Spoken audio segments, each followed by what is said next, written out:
Okay दोस्तों, तो ये चैप्टर को एंड करने के पहले हमें सॉलिड स्टेट में कुछ इलेक्ट्रिकल और मैग्नेटिक प्रॉपर्टीज होती है उसके बारे में थोड़ा सा देखने की जरूरत है। Please refer NCERT for this whole part including the defects. ठीक है, ये वाला पार्ट मैं थोड़ा सा करवा दे रहा हूं एक बेसिक अंडरस्टैंडिंग के लिए, बाकी तुम लोग को रट्टा ही मारना है। ये वाला पार्ट इस पे एक्चुअल में ज्यादा पढ़ाने के लिए कुछ नहीं है, मैं कुछ डेफिनेशंस वगैरह बताने वाला हूं, दैट्स इट। इससे ज्यादा कोई खास चीज तो मैं कर नहीं सकता हूं तुम्हारे लिए, ठीक है। ओके, तो सबसे पहले we will discuss about the electrical properties and based on the electrical properties solid are of three types: conductors, insulators and semiconductors। जो हमारा कंडक्टर्स होता है यानी मेटल्स होते हैं, ठीक है, मेनली मेटल्स। इसके अलावा टाइटेनियम ऑक्साइड, CrO2 और ReO3 ये भी हमारा मेटल की तरह बिहेव करता है। तो मेटल का पहचान ये है जिसका कंडक्टेंस जो है वह कंडक्टिविटी जो है that is of the range of 10 to the power 4 to 10 to the power of 7 siemens metre inverse, that is very very high। उसके अंदर कॉपर, एल्यूमिनियम और silver are extremely high of the order 10 to the power 7, ठीक है। लोहेश का थोड़ा कम होता है, but this three of extremely high हमारा कंडक्टिविटी। इंसुलेटर्स यानी नॉन मेटल्स होता है जिनका कंडक्टिविटी रेंज करता है between 10 to the power -10 to 10 to the power -20 siemens per metre inverse, is very low. Practically कोई फ्री इलेक्ट्रॉन्स नहीं होते हैं। और जो हमारा सेमीकंडक्टर्स है जैसे silicon and germanium, they have of the conductance range of 10 to the power -6 to 10 to the power 4 siemens per metre inverse. What is the reason behind it?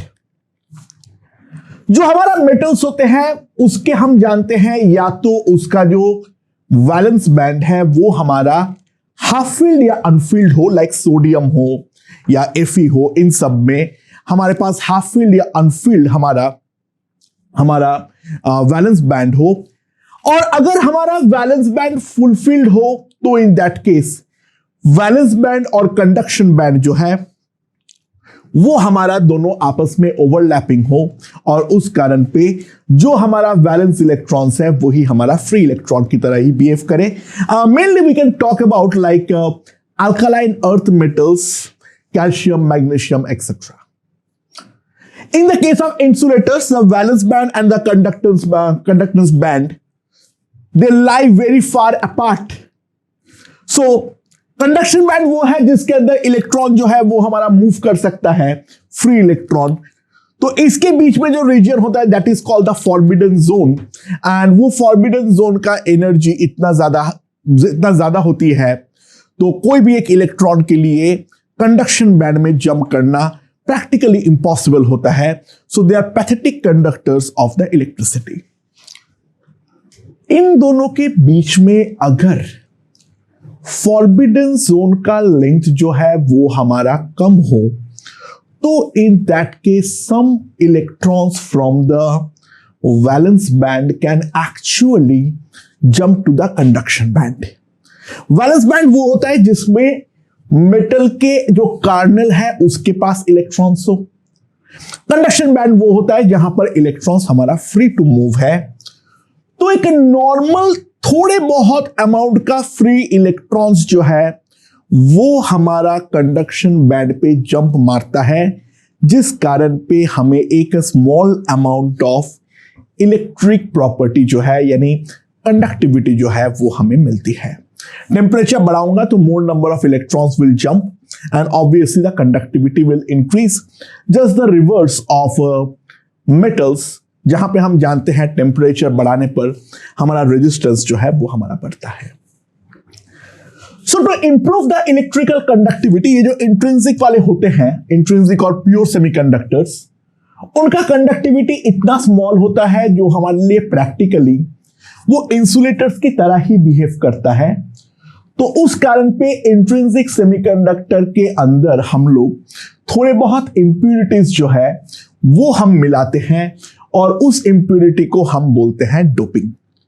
Doping हम दो टाइप की यूज से करते हैं। एक करते हैं इलेक्ट्रॉन रिच और ग्रुप 15 एलिमेंट्स जिसके पास बैलेंस में 5 इलेक्ट्रॉन हो, और दूसरा जो हमारे पास इलेक्ट्रॉन डेफिशिएंट या फिर ग्रुप 13 यानी जिसके वैलेंस में 3 इलेक्ट्रॉन्स हो। सो मान लो हमारे पास सिलिकॉन का पूरा नेटवर्क बना हुआ है, तो हर सिलिकॉन दूसरे एक सिलिकॉन के साथ 4 बॉन्ड बनाते हुए एक जाइंट नेटवर्क बना रखा है। There's a very huge lattice of that.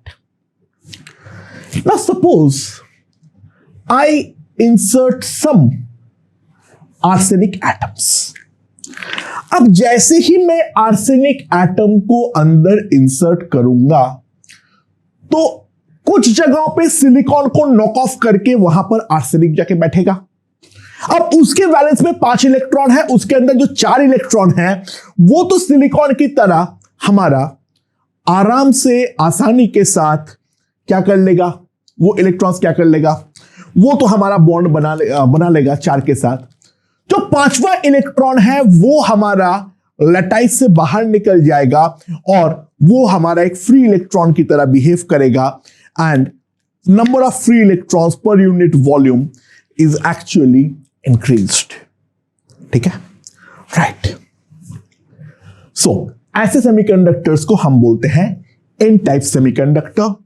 और पी टाइप ये है, अगर मैं ग्रुप 13 के एलिमेंट से किया तो मान लो मेरे पास गैलियम है, तो गैलियम जब आकर बैठेगा सिलिकॉन को नॉक ऑफ करके तो 4 में से 3 बॉन्ड तो बना लेगा, लेकिन चौथा बॉन्ड के जगह पर एक फ्री इलेक्ट्रॉन की जगह जो है वो बचा हुआ रहेगा। तो ऐसे वाले पे जहां पे इलेक्ट्रॉन का डेफिशिएंसी होंगे, यानी ये वाले बॉन्ड में बन तो गया है बॉन्ड 2 सेंटर 2 इलेक्ट्रॉन बॉन्ड के बदले 2 सेंटर 1 इलेक्ट्रॉन बॉन्ड बना है, एंड वो जो जगह जहां पर इलेक्ट्रॉन का भूखा प्यासा है उस जगह को हम बोलते हैं hole, and this is called a P type semiconductor. N type और पी टाइप को हम जब साथ में यूज करते हैं तो बनता है डायोड, एंड जब 2 से ज्यादा को यूज करेंगे तो फिर ट्रायोड, ट्रांजिस्टर सब कुछ बनता है। We will discuss it detail in physics. अभी हमें कोई जरूरत नहीं है उसके बारे में जानने की, एक बेसिक डोपिंग के बारे में आइडिया जो है वो हम लोग यहां पर लगा लिए हैं। ठीक है, इनको हम बोलते हैं extrinsic semiconductor. This is the intrinsic और pure, this is the extrinsic और impure. Next is the dielectric property. Now dipoles वो चीज है जहां पर एक्सटर्नली इलेक्ट्रिक फील्ड अप्लाई करने पर कोई प्रॉपर हमारा इलेक्ट्रॉन फ्लो तो नहीं करता है, लेकिन जो हमारे अंदर का जो डाइपोल्स है, जैसे मान लो फॉर एग्जांपल वाटर का मॉलिक्यूल है, वो है तो एक इलेक्ट्रिक डाइपोल। वो इलेक्ट्रिक फील्ड पे अप्लाई होने पे एक पर्टिकुलर डायरेक्शन पर ओरिएंट होता है, यानी अपने आप को अरेंज करता है, और वो हर क्रिस्टल के केस में अलग अलग होता है। That is a different crystallographic property. ठीक है, right. So depending upon the arrangement हमारे पास बेसिकली 4 स्पेशल टाइप के केसेस बनता है। पहला है पीजियो इलेक्ट्रिसिटी। इस तरीके से अरेंज होता है जो कि एक्सटर्नल प्रेशर या मैकेनिकल स्ट्रेस लगाने पर इलेक्ट्रिसिटी जो है वो हमारा प्रोड्यूस होता है। दूसरा जो है वो है हमारा फेरो इलेक्ट्रिसिटी। फेरो इलेक्ट्रिसिटी क्या होती है, जो इस तरीके से अपने आप को अरेंज करता है जो एक्सटर्नल इलेक्ट्रिक फील्ड के डायरेक्शन में एक नेट डाइपोल मोमेंट हमारी बच जाती है, और वो डायरेक्शन को मैं एक्सटर्नल इलेक्ट्रिक फील्ड के डायरेक्शन को चेंज करते हुए चेंज कर सकता हूं। यानी नेट जो हमारा क्रिस्टल है वो खुद एक डाइपोल की तरह बिहेव करना चालू करता है। That is called the ferroelectricity. And external electric field apply करने पर वो वाले क्रिस्टल के दोनों एंड के बीच में हमें एक नेट पोटेंशियल डिफरेंस देखने को मिलेगा। फॉर एग्जाम्पल कुछ क्लासिक एग्जाम्पल से ध्यान रखना है। BaTiO3 KH2PO4 रोशेल सॉल्ट और sodium potassium tartrate. Another is anti ferroelectricity. ये फेरो इलेक्ट्रिसिटी का थोड़ा उल्टा है। एक्सटर्नल इलेक्ट्रिक फील्ड अप्लाई करने पर जो डाइपोल्स है वो ऑल्टरनेटिवली ऑपोजिट डायरेक्शन पर अरेंज होता है, यानी अगर एक अप है तो दूसरा हमारा डाउन है, एंड ऐसे केसेस पे नेट डाइपोल मोमेंट हमारा 0 होता है, बल्कि अंदर इंटरनली डाइपोल्स अरेंज पोजीशन पर रहता है। Equal amount and opposite direction पे होने के कारण नेट डाइपोल मोमेंट हमारा जीरो होती है। And last is the pyroelectricity. Crystals when heated they produce electricity and this is called the pyroelectricity. ठीक है। Then we move on to the magnetic fields. हर electron हम जानते हैं due to its own spin and in the orbital motion those two produces an magnetic field. हाँ, but electrons जब pair होगा तो ये दोनों मैग्नेटिक फील्ड आपस में हमारा कैंसिल आउट हो जाएगा। तो बेस्ड ऑन दैट हम पूरा का पूरा मटेरियल्स को 5 पार्ट में तोड़ते हैं। ठीक है। इसके बारे में विस्तार में चर्चा हम लोग फिजिक्स में एक मैग्नेटिज्म एंड अर्थ बोल के चैप्टर है वहां पर करने वाले हैं। तो सबसे पहला जो है दैट इज अ डायमैग्नेटिक। कोई अनपेड इलेक्ट्रॉन नहीं है और एक्सटर्नल मैग्नेटिक फील्ड अप्लाई करने पर वो वीकली हमारा रिपेल होता है। एग्जाम्पल के तौर पे NaCl, water, benzene, CaCl2, N2, they are all examples of diamagnetic. Paramagnetic, they have unpaired electrons and hence weakly attracted by the externally applied magnetic field like oxygen, chromium 3+, NO, TiO2, vanadium oxides. They are all example of paramagnetic substance. ठीक है। Ferromagnetic, कुछ substances ऐसे होते हैं जिनका जो dipoles है वो कुछ पर्टिकुलर रीजन पे एक डेफिनेट डायरेक्शन पर ओरिएंटेड होता है एंड उसको हम बोलते हैं डोमेन्स। एंड जब हम लोग एक्सटर्नल मैग्नेटिक फील्ड अप्लाई करेंगे तो ये सारे डोमेन्स जो है वो एक डायरेक्शन पर अरेंज हो जाता है और एक डायरेक्शन पे अरेंज होने के कारण they form a very strong magnetic effect when an external magnetic field is applied.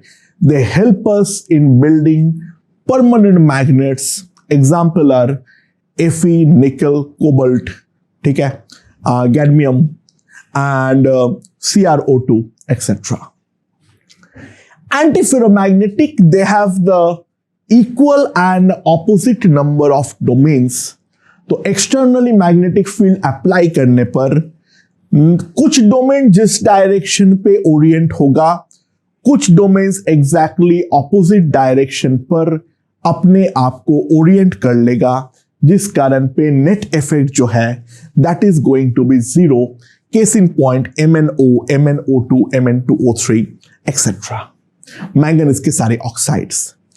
And last is a ferrimagnetic substance that is the unequal number of domains in the opposite direction and they produce a very weak magnetic effect. यानी यहां पर भी opposite direction पर Orient तो होता है लेकिन net पर जीरो नहीं होता है। तो वैसा एग्जाम्पल जो है वो है Fe3O4, Mg फेराइट्स यानी MgFe2O4, ZnFe2O4, CuFe2O4, यानी इस टाइप के जो फेराइट्स है वो सारे के सारे होते हैं हमारे फेरीमैग्नेटिक। फेरीमैग्नेटिक को अगर हीट करोगे तो वो हमारा पैरामैग्नेटिक सब्सटेंस में कन्वर्ट हो जाएगा। मैं वापस एक बार याद दिलाना चाहूंगा, ये सारे चीजें में डेफिनेटली एक बार एनसीईआरटी पढ़ डालो और एनसीईआरटी पढ़ के उसको रट्टा मारो। मेरा नोट्स में थोड़े बहुत चीजें तो है, प्लीज टेक द स्क्रीनशॉट, लेकिन फिर भी सारे इंफॉर्मेशन के लिए इसमें कोई दिमाग वाली बात नहीं है, कोई समझने वाली बात नहीं है, हमें ये डायरेक्टली रटा हुआ होना चाहिए। ओके ओके दूसरा last thing, the superconducting materials, the materials which offer no resistance to the passage of electricity. We know as temperature decreases, the resistivity of a metal also decreases, and that resistivity practically becomes zero at 0 Kelvin. ठीक है, at 0 Kelvin तो सब कुछ हमारा completely neutral हो जाता है। ठीक है, हमारा कोई भी हमारा प्रोवाइड नहीं करता है रेजिस्टेंस।